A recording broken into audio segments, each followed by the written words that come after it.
I guess we're all here. Let's start. I welcome here on a stage K Fuller. Please, Kate. Thank you. Thank you very much. This is my first time in St. Petersburg, my first time in Russia, my first time speaking in front of a largely Russian audience. And as a result, I'm very excited to make use of my mastery of the Russian language, which I learned from video games. So, let me know if I do a good job of this. Yeah, that's pretty good. Okay. That's it. That's all I've got. Thank you for coming. No. So, as you surmised, I'm Keith Fuller, and we're going to talk about leadership development today. Before we get too far into that, I have to say thank you very much to the hosts, Wargaming, and everybody else. I've felt incredibly welcome here and well provided for. So thank you very much, one and all. And special thanks to the diligent work of the folks doing the translation over here. Absolutely astonishing. I don't know how you pull it off, that they're saying this word right now, and this word, and this one. It's just amazing. It's just excellent work over there. So before we get started, I'll lay down some fundamentals here. So who am I? It's important, I think, that you have some background as to really why I do what I do, more so than what it is that I do. So I'm going to talk a little bit about myself first, and a very fundamental thing that you should know. So we're talking about leadership. What do I think a leader is? So for the purposes of this discussion, we will hear the word leader or manager or boss largely used interchangeably, but for this purpose, here's what I think of. When I'm talking about a leader, this is somebody who is responsible for the behavior, performance, emotional or physical well-being of one or more employees. And that's not necessarily somebody that has the title on their business card or on their email signature, right? Anybody could be demonstrating leadership. The person that just got hired at the company this week, if you see them in the break room and there are people gathered around that person because they want to hear their thoughts on the latest movie, they're demonstrating influence. That's a level of leadership. And it has nothing to do with your seniority, how many games you've shipped, how long you've worked at the company or been in the industry. So let me tell you a little bit about myself, some of my background. Right out of university, I had a computer science degree. I started at a tiny game company that never shipped a game and worked there for a year and a half before going to Raven Software. So Raven is a AAA studio. They work almost exclusively on the Call of Duty business unit now. But when I started there in 1999, it was focused exclusively on PC titles, and we thought an enormous team size. We couldn't imagine how we got to this size, was 25 people. That was huge. We had a team lunch, and we had 25 people come, and we had no idea where they were coming from, probably just for the free lunch. But it was enormous to have 25 people. So then you go through several years, and we worked on our first cross-platform title on the original Xbox, on the Nintendo GameCube. Yes, that's how old I am. And PlayStation 2. And by the time we shipped this first title, X-Men Legends, we found out that we had a team size of about 90 people. So the studio realized we have to change some things about how we deal with managing teams. And one of the difficulties that we came into, we had 12 level designers for this sequel to X-Men Legends, and nobody to lead them. The studio had not trained anybody in leadership. They had not worked with any of the level designers to produce somebody senior enough to be able to manage this team. So the method that they used to find the next leader for this team, I'm fairly certain it went exactly like this. They printed out the list of employees at the company, and they said, could this person lead level designers? What about this one? This one? And eventually they got to my name, and they said, well, Keith talks to level designers. Okay, let's ask him. So they come to my desk and they said, Keith, would you like to lead 12 level designers? Sure. And that was my leadership training. I was now a leader. This is not the ideal, but this is how most leadership roles come into being in the games industry. Move forward several years, and I'd helped ship a number of titles, many Marvel titles, Star Trek and Star Wars, all these things. And I was then a producer. They decided to start calling people that looked at calendars and didn't lose track of details, producers. I was a producer, and this was during a period of enforced overtime, mandatory overtime. Everybody on the team had to put in extra hours. And I had gone home and I had dinner with my family, put the kids to bed, and came back to work, and it's 11 o'clock or midnight. And I looked up at one point, this level designer to the side of me, he was getting married in 2 weeks. And was he at home with his fiancée planning the wedding? No, he was at work at midnight. And on the other side of me, a technical artist, brilliant guy, he's at Naughty Dog now. His first baby girl came home from the hospital, just born 1 week ago. And was he at home with her and his wife? No, he was at work at midnight. And I looked at these, I just said, this cannot be the way games are supposed to be made. This is not okay, to make sure we hit a milestone at the expense of the lives of the people doing the work. So that set me on a course such that months and months later, when the company had a round of layoffs, I decided that was a great time to leave and start doing consulting to try to keep as many companies as possible from going through what I had been through. I had helped ship a number of games. I felt like I did okay with that. They were out on time. They made money for the company. People seemed happy on my teams. So I thought I'd take this and my project management certifications, and I would go save the industry. That was a little simplistic, as it turns out. What I quickly found was this.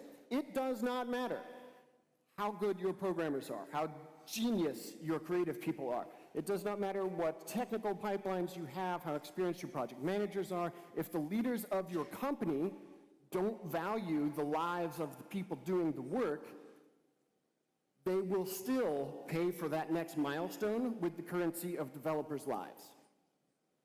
So for the past several years as a consultant, I've been focusing on leadership development. How do companies train and treat their leaders?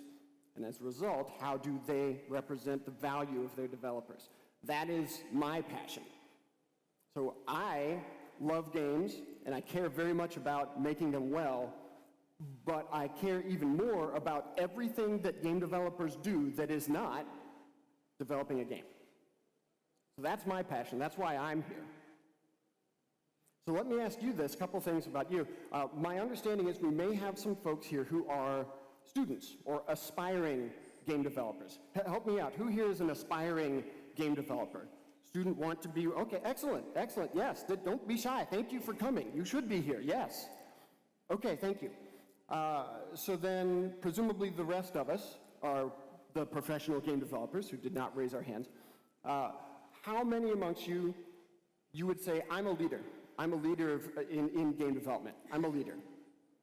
Okay, excellent. Again, don't be shy. Thank you. You're letting me know some important things here. Okay, thank you. So these groups are all being addressed. Okay, the folks who want to be professional game developers, the folks who are and are leading them. You're all important to this discussion. So the points we're going to talk about here are these. These are the leadership traits that your company should have. And this is something for you to look for if you are aspiring to be a game developer. We're going to talk about the connection, the rapport between the leader and the employee. It's incredibly important. We're going to spend a lot of time on this. We're going to talk about the importance of having explicit expectations for leaders. What is it you expect somebody's boss to do? And this is not just saying, what did the job description say on the website when you applied? Because heaven knows those change all the time. This means within the company, what do we expect of a leader? If you're an artist, if you're a programmer, what do we expect you to do? We're also going to talk about training people before making them leaders. This is something that your company should do. You should be putting time and energy towards this. And then a willingness to communicate. Everybody knows it's important to communicate. You need to be able to speak well and write well. But the willingness to do so isn't something that we touch on a lot. And we'll talk about that briefly. So the first point that I want to raise here, here's the rapport between employee and leader. And I did tell you I was a programmer originally. Here's some lovely programmer art over here. I noticed there's no applause for that. That's correct. Do not applaud my artwork. But the point here is this. These are sliders where we're talking about two very important reasons why you need to consider each of the points we're talking about. Okay, the further to the right you go, towards the universal sign for health packs, of course, it is that much more important. Okay, so for the humanity slide, this top one, you are, to my knowledge, all humans. Reasonably certain. Everybody you work with, every game developer you know. I'm going out on a limb here, again, my first time in Russia, but I'm pretty sure they're all humans. There is a right way to treat human beings. There are things that they deserve because they are human beings. So the importance of what we're talking about here is represented on that first slider. This is important for you to do because they are humans. Okay? The second slider, the bottom one, the business case. There is a demonstrable return on investment, an ROI, an amount of money that you will see as a business as a result of what we're talking about. And the further that slider is off to the right, the more money you will be seeing as a company as a result of this. Or put another way, that's more money you will lose if you don't focus on this as a company. So the first bit of information I'm going to share with you, this is a chart from a research group called Zenger and Folkman. This is from a Harvard Business Review article. HBR.org is a wonderful resource. And I've got the links in the slides when these get posted. So this chart is showing this. It's two things. Along the bottom, we're talking about the effectiveness of leaders. And the vertical axis here is the employee satisfaction, or the engagement level of employees. So what these people did, they went to a large financial services company. They interviewed about 3,000 people, and they found out this. And this is not a very mysterious trend. It should be pretty evident from the chart, but here's what it says. The more effective your leaders are, the happier your people are. That's essentially what this chart says. And there aren't many outliers here. You don't have to work hard to figure out what the trend line is of this data. It's very evident. The better the leader, the more engaged, the more satisfied the employees are. Now you could say, well, that's a comparatively small sample. What country was this done in? Maybe that's a factor. Hey, didn't you say that's a financial services company? How does that impact the games industry? So these people also did the same research, not just in the US, but in the UK, Netherlands, Spain, India, United Arab Emirates. They did this in oil companies, pharmaceuticals, food services, government, and high-tech fields. And they found this same pattern everywhere. The more effective the leaders, the more engaged the people are. So the simple point there is, you get effective leaders, you get engaged employees. So the two things we need to unpack right there, what is an engaged employee? What does that actually mean? So this term, employee engagement, really started coming out from some research performed by a company called the Gallup Polling Agency. And they did something like 80,000 hours of interviews with managers all over the world, all sorts of industries. The results are in a great book. I recommend everybody read First Break All the Rules. It's the name of the book. And they came up with this word, employee engagement, and it basically means the emotional investment that employees have in their work, their project, their coworkers, their company. And you can tell somebody is engaged when they put forth voluntary, discretionary effort. What does that mean? They stay late. They'll work 2 extra hours a night. They'll work on the weekend because they want to get that bug fixed. They want that feature in. That is the outward sign of an engaged employee. What you get from engaged employees, and there's a ton of research by this company that shows this. These are a lot of studies that have been done here. You get reduced absenteeism. People have fewer sick days. You have fewer accidents at work. I know that a lot of you in game companies probably are driving forklifts around the office. There are fewer accidents with forklifts when you have engaged employees. I know that's a concern for you. It is for us in the States. So you have healthier employees, more productive employees when they are engaged. The Gallup survey also has a very fascinating piece of information. They claim that if you look at disengaged employees, just the American economy loses about $350 billion a year from lost productivity from disengaged employees. 250 billion. I'm fairly certain that's something like 10 trillion rubles. I don't know for sure. Someone can do the math for me. So employee engagement, that's what you get. Healthier, more productive, pretty important. What about the effective leaders? So the point I would say here is, what if your leaders aren't the most effective? You probably want to see them improved. You want to see a measure of training. You want to educate them better, right? What if your leaders are already perfect? I would say improve them anyway, on the off chance you have perfect leaders. Here's why I say that. So Mark Merrill, president of Riot Games, I had the pleasure of listening to him speak a few years ago. He said this, and this was before Riot was incredibly popular with League of Legends and making $80 million a month and these sorts of things. He said, we at Riot never believe we're as good at anything as we can be. So even if they think they have perfect leaders, they still train them to improve them. And they're making $80 million a month. So that's probably a pretty good place to use it as a comparison. So you should always be working to improve your leaders, to make them as effective as they possibly can be. And here's the only true measure of effectiveness for a leader. It does not have to do with certifications or seniority or number of games shipped or if they have an office or not.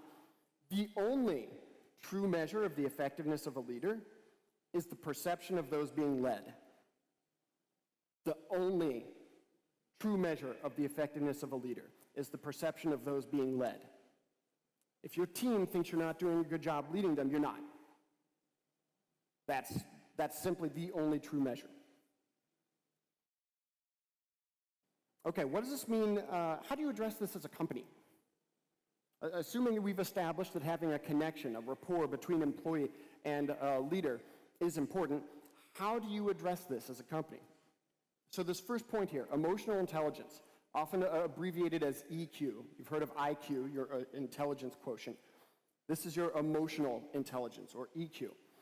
This is the foundation, and there's a number of decades of research behind this. This is the foundation for what people will call soft skills, or your communication ability, how well you relate to other people. This is emotional intelligence. It feeds into your ability to communicate. It feeds into a number of critical aspects of leadership. And it helps you in being empathic and having empathy for others, recognizing and validating their emotions. This is one of the most important things that you can train people in, because you can actually improve your emotional intelligence. You can get better. You may think, I don't have good soft skills. They can get better. This is trainable.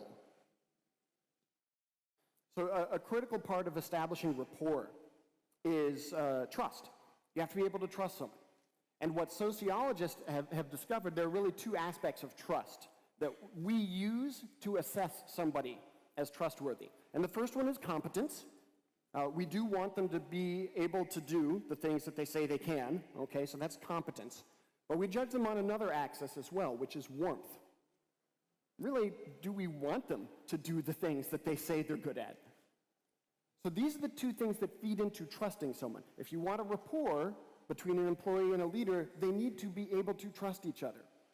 And the two factors that go into that, competence, are you good at what you say, and warmth. And again, what sociologists say is if you can only choose one of these to focus on, if you can only improve one of these things, warmth is even more important than competence in generating trust. These are the sorts of things that you need to be training people in as a company. And there are some key practices that go into this. One, and this is simple, concrete. This is something everybody should be doing at every company, everywhere. Regular and frequent one-on-one meetings with the members of your team. If you've never done these, what I recommend to people is this. Half an hour every 2 weeks. Start there. Meet with your employees. Everyone for whom you are responsible as a leader. Meet with them. And this is not a status update. How are you doing with your tasks? No. This is how are you as a person. This is not so much the employee. This is them as a person. What is it that you want to accomplish in your job? How do you want to develop? What are the obstacles in your way? Do you like rock music? Do you have a goldfish? Are you left-handed? You need to talk with them as a person and learn about them. This is a fundamental way that leaders can establish a connection with somebody. So as a person, as a student, as an aspiring game developer, if you're looking for a job in the industry, look for these things in a company. Do some research. If you get into an interview, ask them this question. Do you have one-on-ones with your employees here? Is this part of the culture? Do you stress this? Do you train people how to do this? If you are a professional game developer and want to be a manager, you should read a book or two about emotional intelligence. This is a widely discussed topic. Daniel Goleman is really the lead researcher, sort of the founder of the emotional intelligence field, and he has a number of great books you can read. If you're already a manager, make sure you are having one-on-ones with your team members. And the two key words there are regular and frequent. Frequent may mean different things from team to team, from person to person. It may mean once a week. It may mean once every 2 weeks, once a month. I don't know. But the regular part is critical. Set aside the time and don't skip it, don't put it off. Show that your team member is important by making this a regular occurrence for them. Okay, so that was the first point, rapport. The next one, explicit expectations for leaders. How do you know if you're doing a good job if you don't know what your job is? That seems pretty straightforward, right?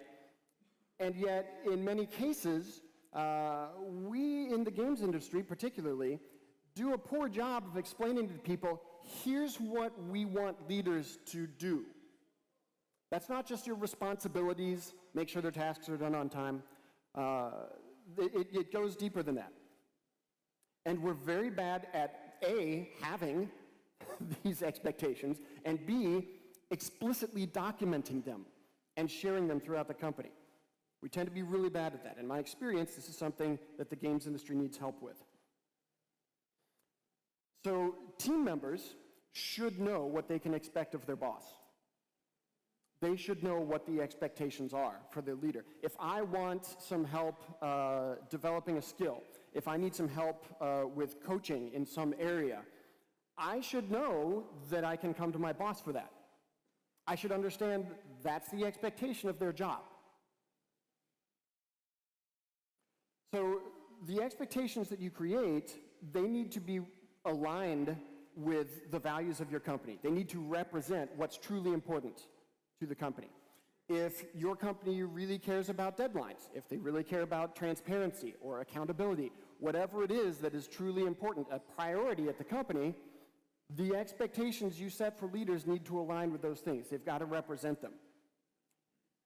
The culture that you have, and we could have an entirely separate discussion about what culture is, but it's actions, okay? These are the actions that people take in your company. Specifically, these are the things that people will do automatically without thinking about it because they see their leaders doing it all the time. That's the impact that leadership has on others. And that's why you need to know what the leaders of the company feel are truly important. What are their priorities? That's how you set expectations. Make sure they're aligned with the values of the company. From my observation, this is where a lot of game companies lose a lot of time and money and efficiency. is in not saying, these are the expectations we have for leaders. Crystal clear, documented, everybody understands them. So I had permission from one of my clients to share this with you. This is a slide taken from a presentation that I have given to train managers at one of my clients. This is for everyone responsible for people.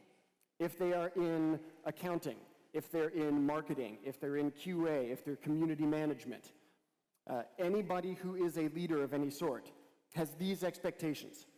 You are expected to create, track the progress, and judge the results of goals, development goals for your people.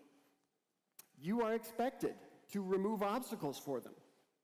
If there is some reason that they can't make time to work on a development goal because they're too busy on tasks, that's on you, the leader, to fix. Coaching their behavior, setting the tone for others. We just talked about how culture is derived from the actions of leaders. You as a leader are responsible for setting the tone for others and for coaching their behavior to do the right thing. This is an expectation. And we expect you to encourage and promote the growth of the people in your team. It's not just, I put in my 40 hours or my 50 hours or 60 hours, whatever it is, and I do all of my tasks and I make sure my team is doing their work, and then Friday night, if I have the chance, I'll spend a few minutes helping my team develop somehow. You know, in addition to my job, I will help my team develop. No, this is your job. Help your people develop. Help them grow. A good friend of mine, Mike Acton, he's the technical director at Insomniac Games, he said, it is vitally important that you help your people develop. They need to be better tomorrow than they are today, because quite simply, there are a lot more tomorrows. Fair point, Mike. Now, I'm not saying those are the expectations that everybody should have. They may change from company to company, but that's an example of some. So how do you address this concept at your company? As a company, how do you address having explicit expectations for leaders? One of the first things that you should do, we talked about, engage with company leadership. Find out what the priorities are. What's actually important at this company? That's a discussion you need to have. You've got to align with the top-level decision makers. You should be training your leaders so you don't just set these expectations, but you actually train people to participate in what we're expecting them to do. You need to have this knowledge. Everybody at the company needs to know this is what we expect of leaders. Everyone will have a boss, and some of you may be a boss. It's important to understand what these expectations are. I would go so far as to say this should be part of your interview process. If you're looking to hire someone, hey, you know what? When you work here, you're going to have a boss. This is what we expect of your boss, just so you know. If you're not okay with that, maybe this isn't a great fit for you as an employee. But this is our set of expectations. If they're coming in a position of management, they should absolutely know at the interview stage, this is what we expect you to do. You come on board here as a leader, you're expected to do this. And in fact, as part of the onboarding process, when someone is hired, make sure that this is made explicit. Even if it's an internal move within the company. I was in QA and now I'm in marketing. Onboard them and share with them. These are the expectations we have for leaders here.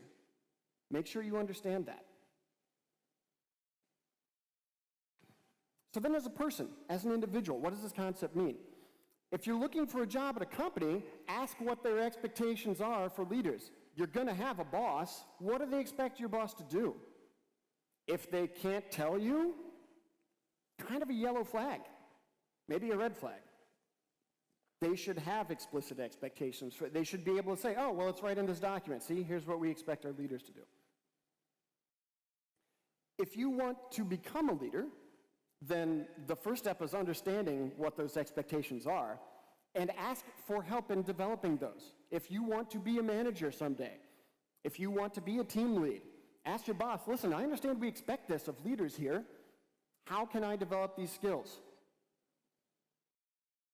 And then the question that hopefully everybody would be asking, what expectations would you as a person have for a leader? Especially if you're applying at a company, if you expect some things of a leader, Well, do they do that here? Are those things aligned?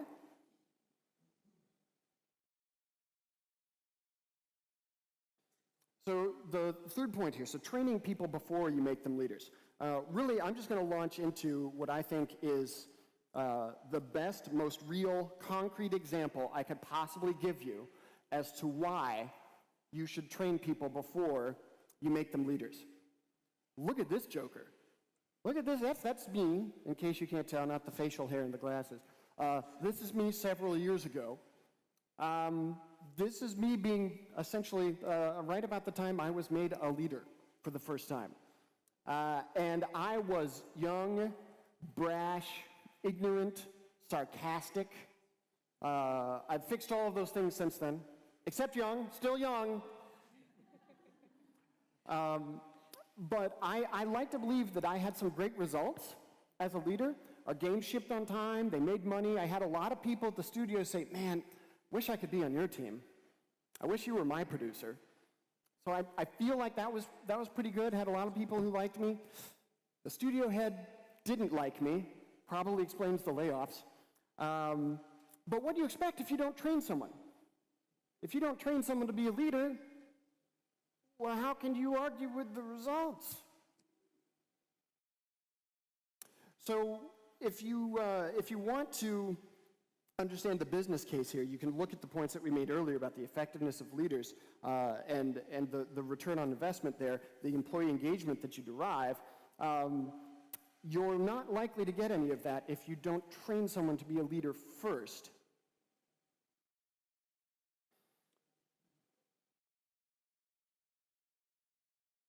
So addressing this as a company, the first thing that I would say, how are you going to train people before making them leaders? The first thing I'd say is Google it. No, that's not what the Google means. Google in this case, I mean, you could Google it, but really it refers to this. So this is rework.withgoogle.com, I guess, is what it resolves to. A few years ago, the Senior Vice President of People Operations at Google, Laszlo Bock, wrote a great book called Work Rules. And in this book, he talks about the human resources practices, the management training that Google established, the research that they put in to derive these practices, why they do what they do, why they have managers, because they tried going without managers for a while. Horrible train wreck. It was a dumpster fire. So they have managers again. But they wrote this book, Laszlo Bock wrote this book, it was fantastic. Shortly after they published the book, Google said, you know what? That's all really great information. Let's put it all online for free. And here it is. Project Rework is what they called it. This is all of the information about why Google has managers, how they train them, why they do what they do, and it's available to you for free. This is a phenomenal resource, and I can't believe how few people know about it. But when I say Google, that's what I'm talking about. All of that material is there for free. You want to know about training people before making them leaders, great resource there. We talked about emotional intelligence. Anything that you can do to encourage people to learn more about this field is important. Give somebody a coach. This is not necessarily the same thing as, oh, well, you have a boss. That could be your coach, but it might not be. I really didn't have a coach for years, and that hurt my career, personally. In fact, the one-time CEO of Google, again, Eric Schmidt, he said this, I have a coach. CEO of Google, I have a coach. He said, I think everyone should have a coach. Okay, that's a good example. CEO of Google says that. The expectations we talked about creating, you need to share those. Share them throughout the company. You want someone to be trained as a leader, they should know what to expect. So how about you as an individual? What does this concept mean to you as a person? So the first thing, most important I can say, don't wait for any sort of training or education to come to you. I did that as an employee at Raven. I would say my career advanced about 3 years in 10 years' time. Because I was waiting for people to come to me. If there's something I should know, some way that I should grow or develop, I'm sure someone will come tell me. Yeah, so I basically experienced 3 years of career growth in 10 years as a result of waiting for the education to come to me. Don't make the same mistake I did. And if you hope to attain to a role of leadership at a company, if you're looking for a role in game development at all, find good leaders and learn from them. Here's an amazing resource that comparatively few people avail themselves of. You may have heard of it. It's called Twitter. You could go out now and hunt down 10 people in the industry that you think of as good leaders, for whatever reason. You could start following them and learning from them, and the odds are, if you tweeted something to them today, asking them a question about leadership, hey, how do you do this? How did you learn that? 2 or 3 of them would probably respond.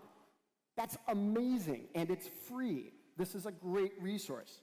So engage people on Twitter, read books, follow leaders online, do these things so that you can learn what good leaders have already developed.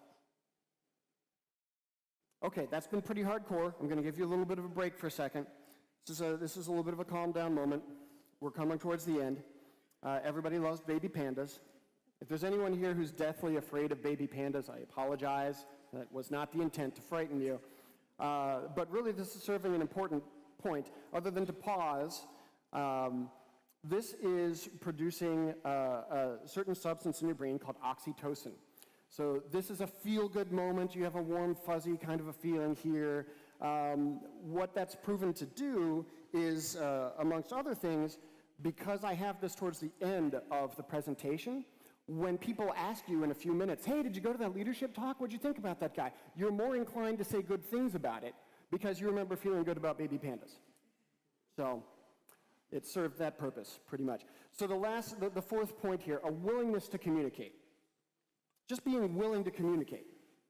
Here is some survey results, again, from a Harvard Business Review article.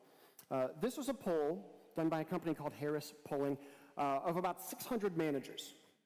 And what they wanted to know was this: when are managers uncomfortable giving feedback? When are they uncomfortable giving feedback?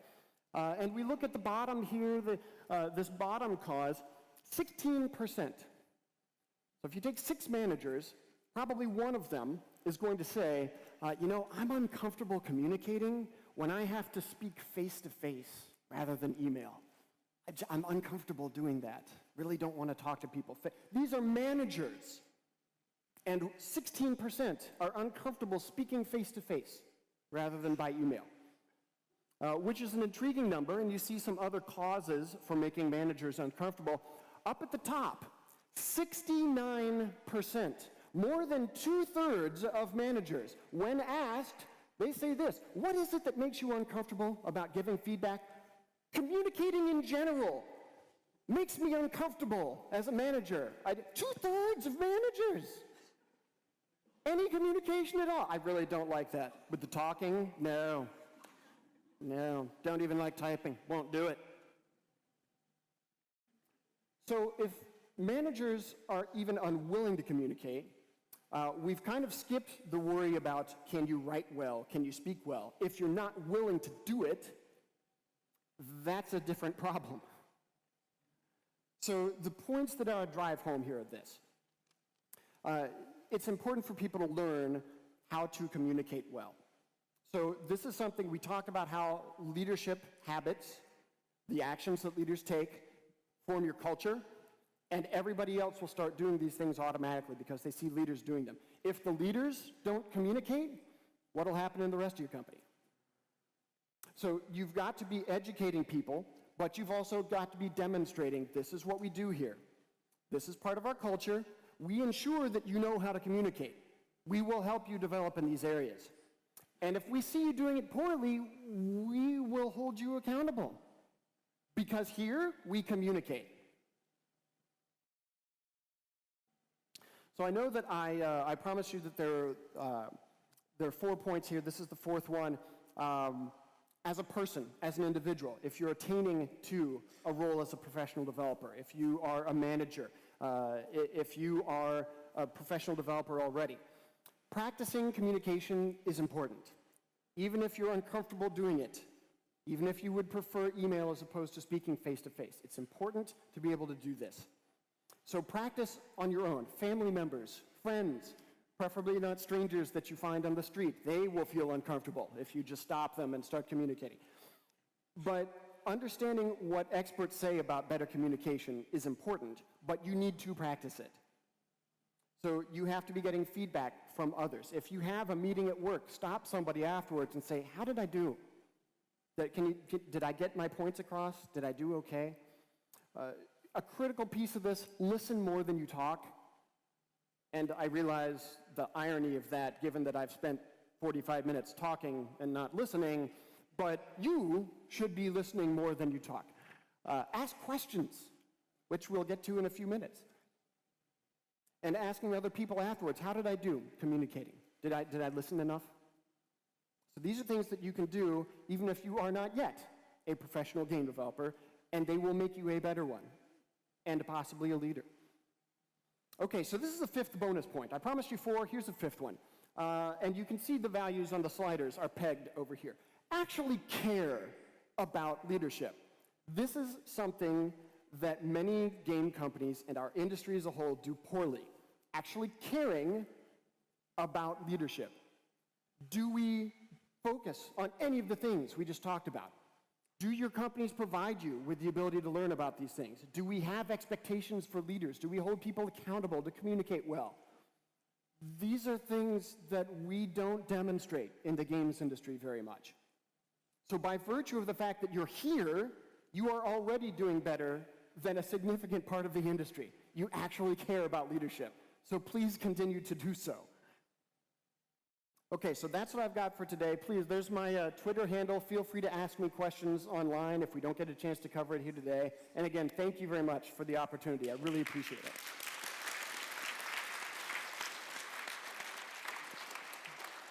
Thank you, Thane, for your awesome talk. Very, very relevant. And now, moving on to Q&A session, please. Hi, Keith.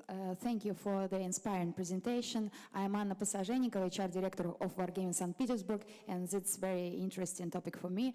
I have 2 questions. First, I need a short description of efficient leadership. What does it mean?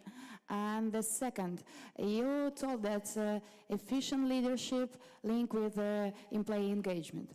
Does that mean that the less employee engage, the lower efficiency of leadership in a company is? Okay, so I think I heard 2 parts to that, and the first was, okay, well, you talked about effective leaders. Give me the short version of what an effective leader is. And then the second version talked about, the second part was, how does that link to employee engagement? Okay, so effective leaders. So the one point I said was the only true measure of an effective leader is the team, right? If you're leading people, what do they say about you as a leader? So there's a counter argument to that, right? Where if I say, well, look, Keith, you're my boss, and I think that you should pay me double, and I shouldn't have to actually work. And if you don't do those things, then you're not an effective leader. Okay, so now I'm a bad leader because I actually make you do your job, and I don't double your pay? So there's a counter argument there, right? But what I would say is this. So if you have employees that feel, and that's clearly counter to the values of the company. If you have employees on your team that feel that way, that would call you a bad leader for actually asking them to do their job, then it's on you to coach them and to mentor them so that they understand, no, at this company, here's what we expect you to do. A, your job. B, not demand double salary for staying at home and sleeping. So you have a responsibility to train them, and if somebody remains having the wrong values on your team, not performing, it's up to you to do something about that. They're not happy as part of this team, maybe as part of the culture of this company. And the chances are they would be happier elsewhere.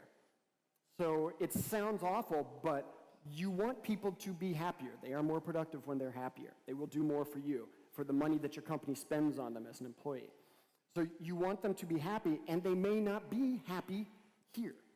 So part of your job as an effective leader is to make sure you have people on your team that are aligned with the values of the company and to coach them and help them develop so that if they are aligned, then you shouldn't have the case of people claiming you're a bad leader because you're doing your job. So the effectiveness of a leader, I'm still going to say, and this is the long version and you asked for the short version, I apologize. I'm still going to say that it comes down to the view of the people on your team. Now, it also has to do with the expectations placed on you. So I put 4 bullet points up there from another company. Are you doing those things? What does your boss say? What do your peers say about you in the company? So that's another source of feedback to tell you if you're doing what you should be doing as a leader. So that's talking to the effectiveness and the connection between an effective leader and engagement. And I have to reciprocate the shout out I got yesterday from my friend Danny, where he talked about the importance of engaged employees and how he saw such a huge difference in his team. When you are talking about fixing morale problems, when you're talking about giving people autonomy and working on their motivation. So the best example that I have seen of that, the very first, so I worked at Raven for 11 years. Our first shot at working on the Call of Duty franchise, really they didn't want us. We're this company in Wisconsin, which basically is the middle of nowhere for game development in the States. And all of the Call of Duty stuff is done out west. It's in LA and all these fabulous places. They didn't want Wisconsin to do any of this, but they gave us a shot. They said, look, we're working on Black Ops. Here are some discarded assets. Here are some models. Here's a game design document for a mission that never worked. Here's our engine. Here are our tools. Take all this stuff and go make a mission and blow us away. Make something amazing. If you do okay, we'll consider letting you be part of the business unit. This was our dream shot.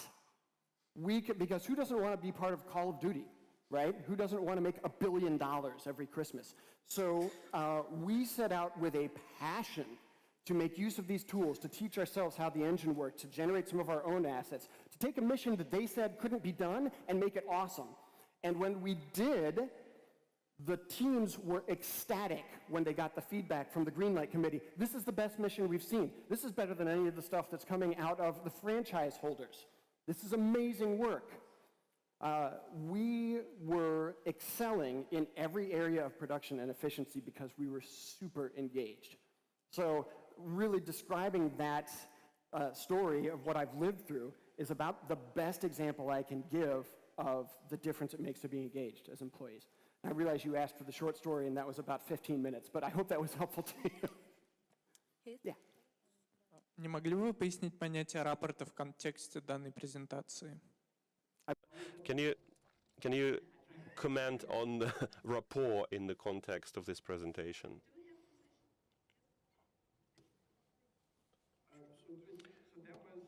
That was about rapport. That was about rapport in the context of your presentation.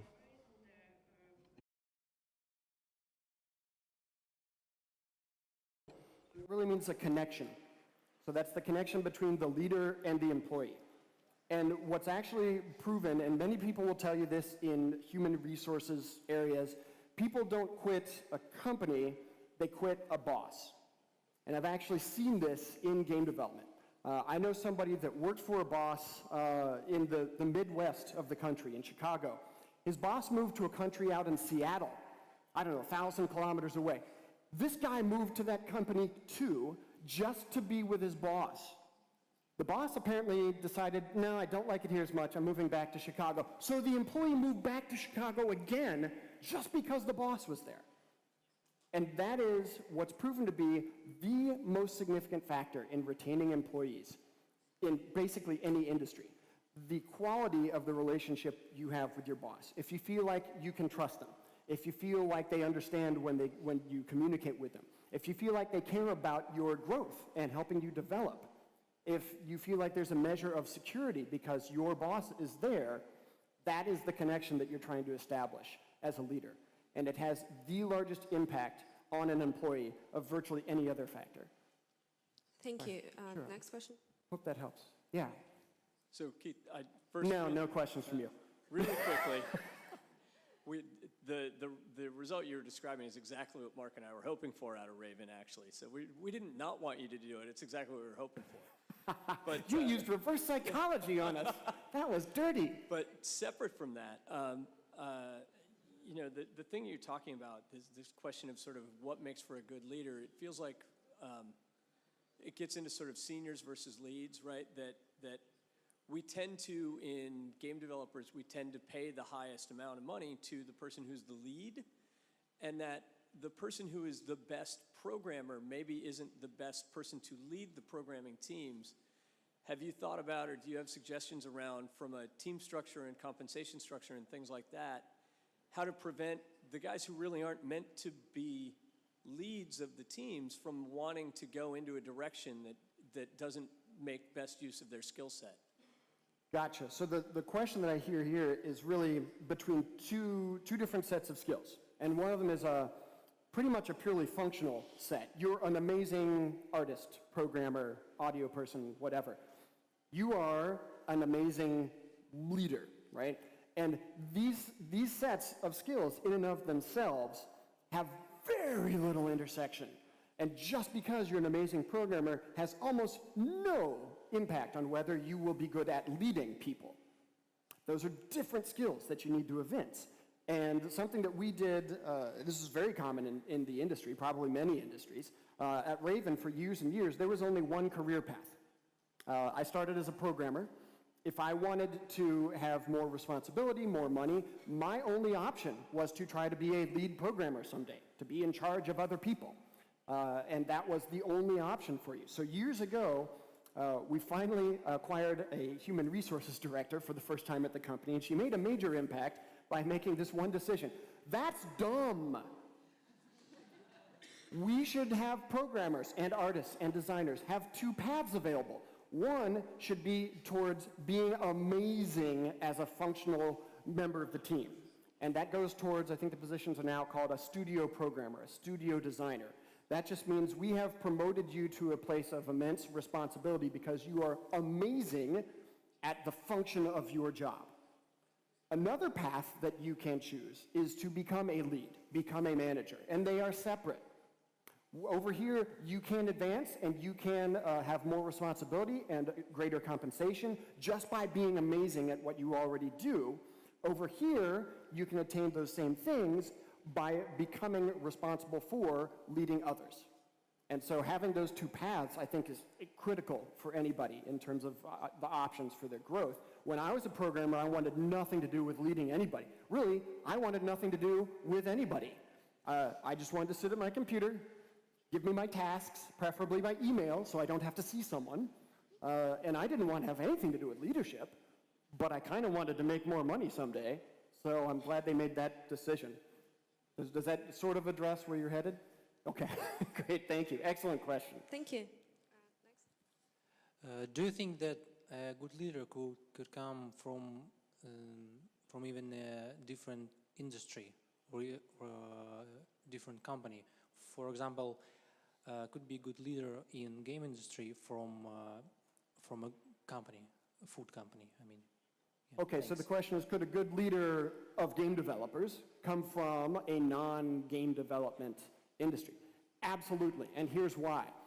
Getting back to my original assumption that we're all humans, even in the food services industry, they're humans. And if you're really good at leading people, even if it's food services, which seems to have nothing to do with games development, the skills that you're building and becoming a good leader are still going to be applicable for game developers. Yes, there are things that you won't understand. You won't know what a normal map is. Great, we'll teach you.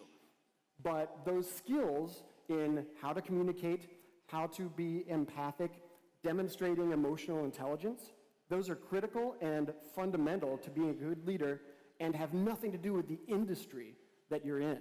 So I think there would be a time to ramp up. You have to learn skills to a certain extent. You have to learn how to communicate.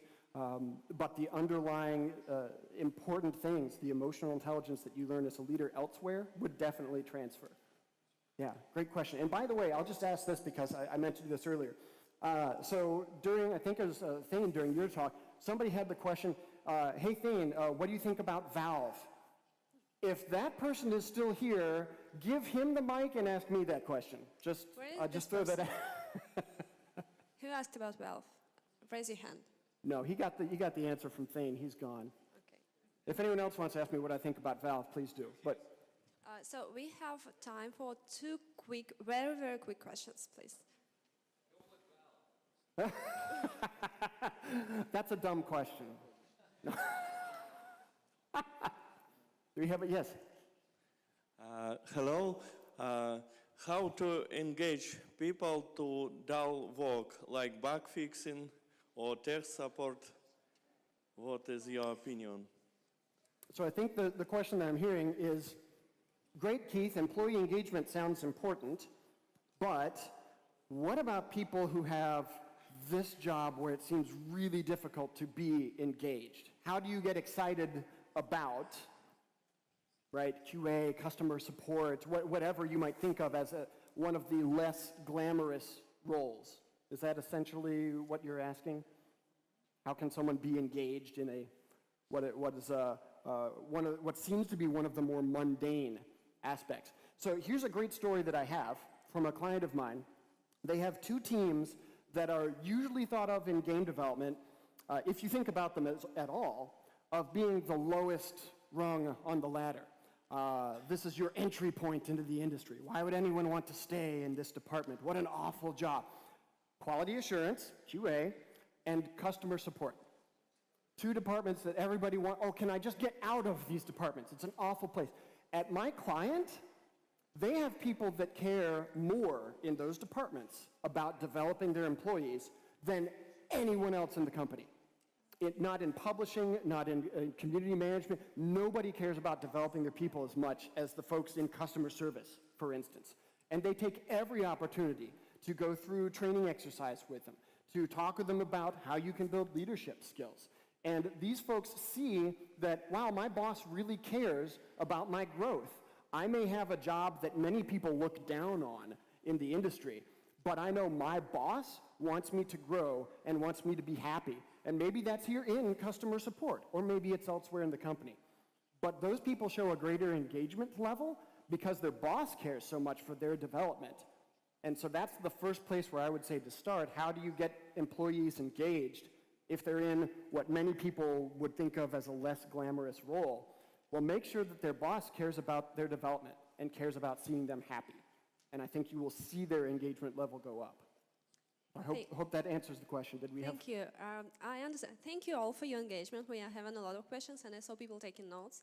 But unfortunately, we have time for a very, very short, very, very last question, please.